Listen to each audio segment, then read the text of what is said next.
Moi, une des morts qui m'a le plus assommée de toute l'histoire des séries.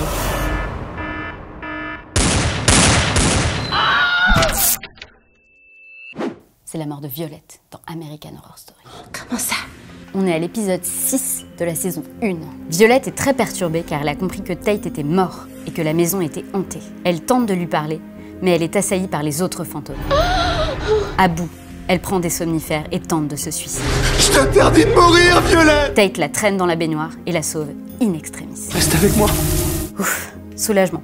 L'ambiance dans le manoir des Harmon est de plus en plus chelou et tendax. Violette sèche totalement les cours, elle est en gros stress, mais au moins, elle est en vie. Donc vous pouvez vous remettre à faire la politique de l'autruche. Pouf! Ellipse, épisode 10. Ben, le père de Violette, apprend qu'elle sèche depuis plus de 2 semaines et décide de lui passer un gros savon. Violette, faut qu'on discute. En parallèle, il remarque une infestation de moucherons dans la maison. Y aurait-il un cadavre quelque part? Perspicace, il appelle un exterminateur pour se débarrasser des insectes.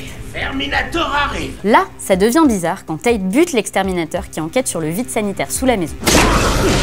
De son côté, Violette se laisse convaincre de retourner au lycée à condition d'en changer. On va te trouver une autre école. Une chose en amenant une autre, Tate propose à Violette de se suicider pour qu'ils restent ensemble pour toujours. Comme Roméo et Juliette. Romantique! On peut pas dire le contraire. Violette fait genre c'est ok, mais elle tente de s'enfuir car évidemment c'est pas du tout ok comme idée. Violette! Cours pas! Elle tourne en rond, elle court partout dans la maison pour échapper à Tate, mais à chaque fois qu'elle sort par une porte, elle entre de nouveau dans la maison. Mais pourquoi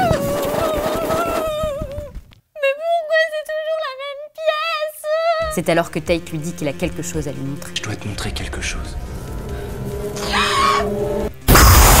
Plot twist monumental. Violette se retrouve face à son propre cadavre dans le vide sanitaire. Retour en arrière. En fait, Violette prend des somnifères, Tate la traîne dans la baignoire pour la faire vomir et la sauver. Et là, paf, elle était morte depuis le début. J'ai essayé de te sauver. En pleurant, lui dit Tate. T'es morte en pleurant. Elle pleure. Enfin, on va plutôt dire qu'elle gémit, c'est plus juste. Oh! Tu fermes ta gueule, là!